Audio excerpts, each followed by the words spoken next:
தமிழ்நாட்டுல சினிமாவில் அரசியல் இல்லாம இல்லை. கிட்டத்தட்ட திராவிட கருத்துக்கள் தொடங்கி அங்கேதான் தொடங்குது, சினிமாவில தான் தொடங்கினது. தமிழ்நாட்டு ஆட்சியாளர்களே திரைப்படத்துறையில இருந்து தான் கிட்டத்தட்ட ஒரு 60 ஆண்டுகளாக இருக்காங்க. அதனால தமிழ்நாட்டு சினிமாவுக்கும் அரசியலுக்கும் நெருங்கிய தொடர்பு இருக்கு. இப்பவும் கூட திரைத்துறையிலிருந்து வந்திருக்க ஒருத்தர் தான் முதல்வராக வேட்பாளராக நம்ம நீங்க விவாதம் பண்ணிக்கிட்டு இருக்கீங்க.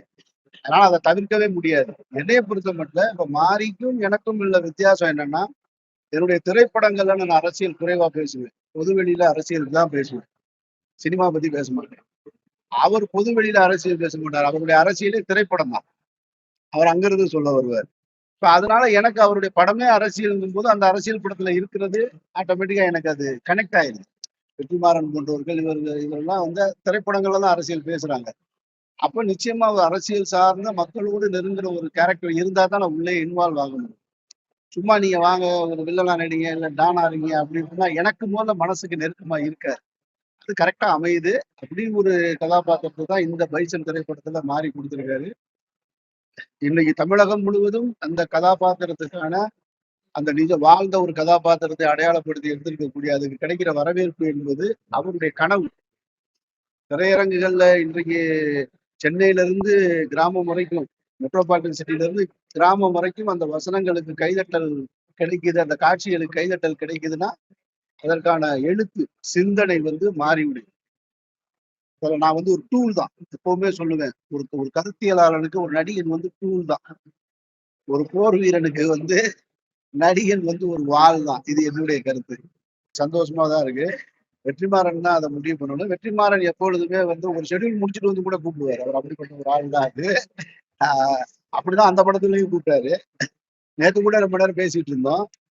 அது குறித்து இப்ப முடிவு சொல்ல வேண்டியது இயக்குனர் தான், நான் இல்லை. அவர் கூப்பிட்டா எப்பனாலும் போவேன்.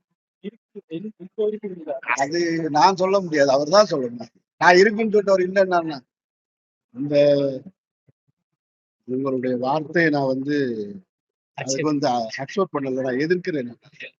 அண்டர் ரேட்டட்னு சொல்லவே முடியாது. யாருமே திரைத்துறையில முதல் படத்திலேயே அக்செப்ட் பண்ணிக்கிட்டது இல்லை. இன்றைக்கு இருக்கக்கூடிய சூப்பர் ஸ்டார் நடிகர்களாக இருந்தா கூட முதல் படத்திலேயே அங்கீகாரம் கிடைச்சதா? போக போக தான் கிடைச்சது. இசையமைப்பாளர்களுக்கு அதே மாதிரிதான் நடிகர்களுக்கு நிறைய தொழில்நுட்ப கலைஞர்கள் பல வருடங்களுக்கு பின்னாடிதான் வெளியில வந்தாங்க.